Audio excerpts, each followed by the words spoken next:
היי, אז אתמול כל היום ישבתי והכנתי מלא קישוטים לקצפות שאני מכינה, נגיד קופסאות מקושטות בקצפות. אז הכנתי ממש המון קישוטים כי אין לי אפשרות לקנות מחול פלסטיקים, או גם אין לי פלסטיקים, אז הכנתי דברים כאלה לקישוט מפימו.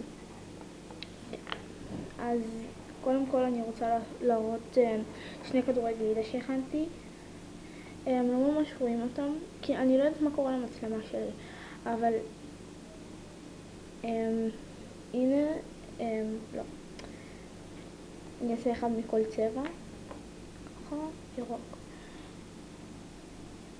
הנה אחד מכל צבע. וואו, המצלמה שלי מטושטשת.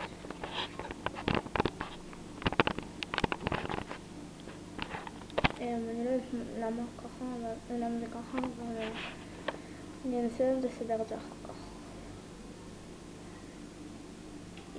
טוב. הכנתי, הנה העוגיות שהכנתי. הכנתי המון ביסקוויטים,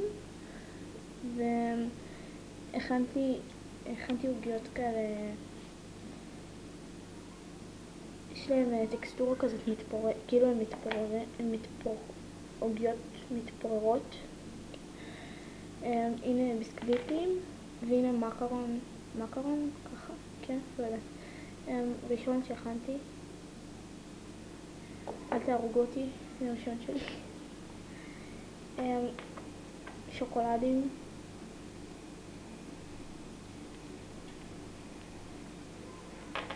והנה הכנתי המון ופלים.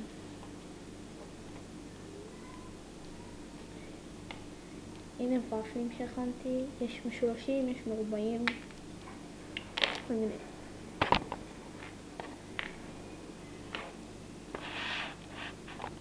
הנה המון, אני לא יודעת ממש איך קוראים לזה, אבל זה כמו קישוטים כאלה, אני קוראת לזה קשים, למרות שזה כאילו לא קשים, אבל הנה, אלה מסולסלים ואלה מסולסלים כאלה בשני צבעים. הכנתי בכל מיני גדלים, ארוכים, קצרים, המון.